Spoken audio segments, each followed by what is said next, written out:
സുഹൃത്തുക്കളെ, ഇപ്പോൾ തേനെടുക്കേണ്ട സമയമായി, ചെറുതേനെടുക്കേണ്ട സമയമായി ആണ് ഇപ്പോൾ.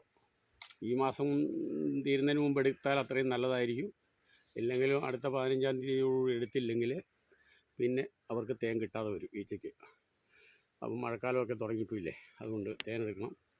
എനിക്കിപ്പം ഒരുപാട് പെട്ടിയുണ്ട്, 10-200 പെട്ടിയോളം ഉണ്ട്. ഞാൻ ഏതാണ്ട് തേനെടുക്കാൻ തുടങ്ങിയിട്ട് 8-10 ദിവസത്തോളമായി. എടുത്ത് തീർന്നിട്ടില്ല, കുറച്ച് പെട്ടിയും കൂടി എടുക്കാനുണ്ട്. തേന് ആവശ്യമുള്ളവർക്ക് നല്ല ശുദ്ധമായ തേൻ, കൈ തൊടാതെ ശുദ്ധമായ തേൻ സപ്ലൈ ചെയ്യുന്നതാണ്. അപ്പോൾ ആവശ്യക്കാർക്ക് വിളിക്കാം, നമ്പർ ഞാൻ താഴെ കൊടുത്തിട്ടുണ്ട്. ഇത് എൻ്റെ വീട് കൊട്ടിയൂർ ചുങ്ങക്കുന്ന് എന്ന് പറഞ്ഞ സ്ഥലത്താണ്. ഞാൻ ജോസഫ് എന്ന് പറഞ്ഞ ആളാണ്. ഞാൻ 10 വർഷത്തോളമായി തേനീച്ച വളർത്തി പരിചയമുണ്ട്.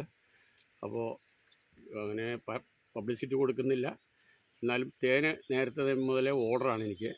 അപ്പോൾ ഞാൻ എടുത്തു കഴിഞ്ഞാൽ അന്നേരം തന്നെ ഏകദേശം ആവശ്യക്കാർ റെഡിയാണ്. അപ്പോൾ ഞാൻ സപ്ലൈ ചെയ്യുന്നുണ്ട്. ഞാനിപ്പോൾ ഒരു പെട്ടി തുറക്കാൻ പോവുകയാണ്, തുറന്ന് കാണിക്കാം.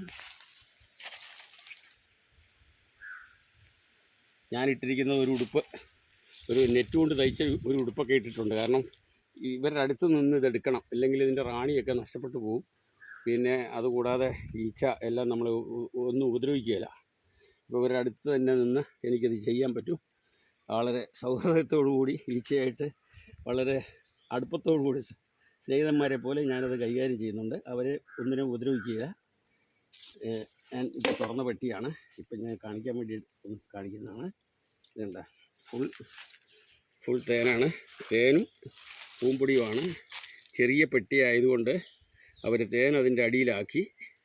അപ്പോൾ അത് നമുക്ക് കുറച്ചേ കിട്ടുകയുള്ളൂ, എടുക്കാൻ പറ്റുള്ളൂ. ബാക്കിയുള്ളത് അവർക്ക് വെച്ചേക്കും.